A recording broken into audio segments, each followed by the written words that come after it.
day po sa inyong lahat. Welcome na naman po kayo sa another episode ng ating vlog na kung saan ang topic po natin for today ay tinatanong ng isa sa mga subscriber natin na bakit daw kailangang ibibik or ano daw ba yung dibik.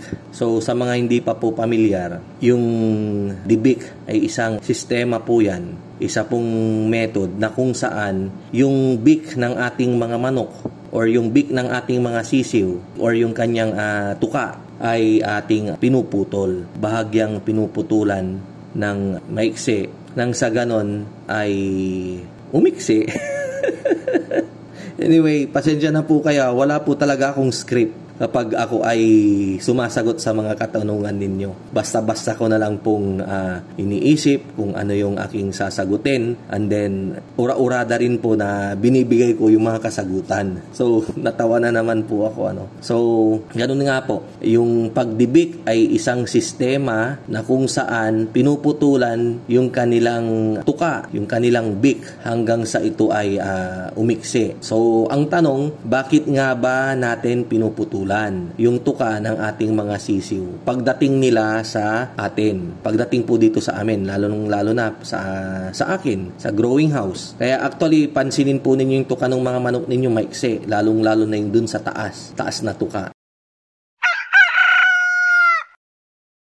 Kaya po natin ginagawa yan ay unang-una para ma-prevent po natin yung cannibalism na tinatawag. Kapag hindi po kasi natin yan naputulan, may mga manok po na nagtutukaan. Kapag natuka po nila yung puwet, magtutukaan na po yan, lalo na pag yung nakakita sila ng dugo, pulang-pula, very attractive yung ating mga manok sa kulay pula. Kaya mapansin po ninyo yung mga nipple drinker nyo dyan, pula. Kasi po may pag-aaral sa manok, binigyan sila ng iba't ibang kulay na tutukain, yung kulay pula yung na-attract sila, tinutuka nila. So ganun po yan. Kaya naging pula. Nakita ko po yan Hindi pa ako nagpapaitlog ng manok. Nakita ko yan sa uso pa nun yung Discovery Channel. Ganun po, to prevent cannibalism. Yun po kasing pangtaas na tuka ng ating mga manok. Yun po yung more on nakaka-damage ng skin ng kapwa nila manok. Yun po yung matalas. So kailangan nating putulin yon, idibik yung tawag. Para nang sa ganun, kahit na tumuka man, hindi na gaanong nakakasugat.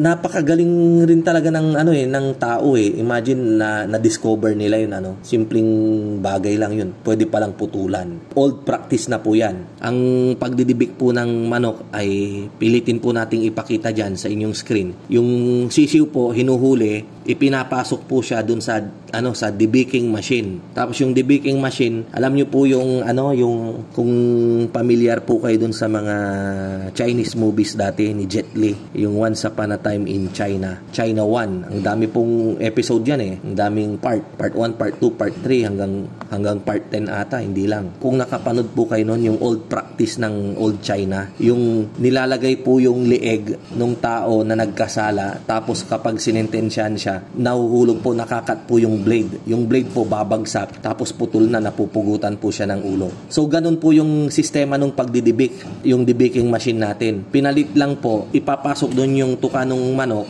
3 butas po yan, depende po sa edad ng manok. May butas na ganun. Pag naipasok na po doon, nagbabaga po yung blade, tapos biglang iaapak natin yung parang alam niyo yung old na patahian. Ganun po, pag inapakan mong ganun, babagsak yung blade, mapuputol na yung yung tuka ng manok. So pagkaputol, sabay bibitawan na rin, maglalagay na naman sila ng panibagong manok doon, sisiw. So ganun lang po, tuloy-tuloy. So kung 10,000 yan, isa-isang huhuli yung 10,000 na sisiw para sila ay idibik. Ang pinakamagandang pagdidibik na experience namin ay between from 7 days hanggang 10 days old yung ating sisiw. Kasi kapag sumobra na po sa 10 days, masyado na pong madugo. Kapag dinugo yung kanilang tuka, mablablak po yung kanilang lalamunan hanggang sa sila ay hindi makahinga, mamamatay po yung sisiw.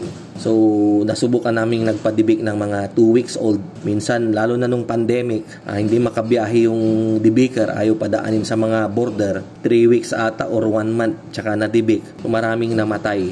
Sa 10,000, parang namatayan kami ng 100 plus. So, nakakapanghinayang din po yun. Samantalang kapag sisiw po yan, siguro mga 2, 3 lang yung mamamatay. Minsan, wala pa nga po. Ang isa pa pong pagdidibik ngayon ay day old pa lang, dinidibik na sa pamamagitan po ng laser. Diyan pa lang sa hatchery. Ayan, hindi pa naman po ako nakakita, maging sa picture or video. Tignan natin kung meron tayong maipresent sa inyo. Kaya yung sisiw natin na dumating nung isang gabi ay na laser dibik na po siya. And then after 10 days to 2 weeks, yung beak niya mahuhulog na po yan, magsisilaglagan na. So ganun po yun, napaka high-tech ng ating mundo. Ayan, so ganun po yung mga sistema natin.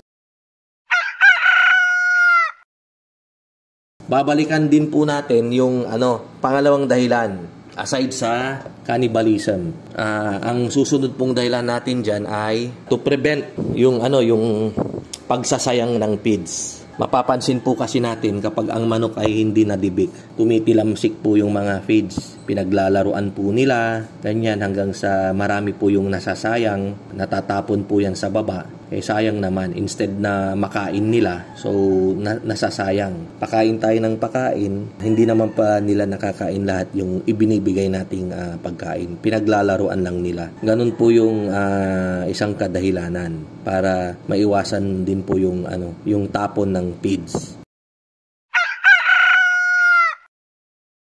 Ayan. So sana nabigyan ko po kayo ng idea sa kahalagahan ng pagdidibik. Huwag po kayong bibili ng manok na hindi po nadibik. Karamihan naman po ng nabibili natin ay nadidibik naman po yan. I-check nyo lang, hindi naman masamang magtanong po. So kita-kita po ulit tayo sa mga susunod nating video. Maraming salamat po sa inyong lahat. Hanggang sa muli, maraming salamat. Mabuhay po tayong lahat and God bless. Thank you.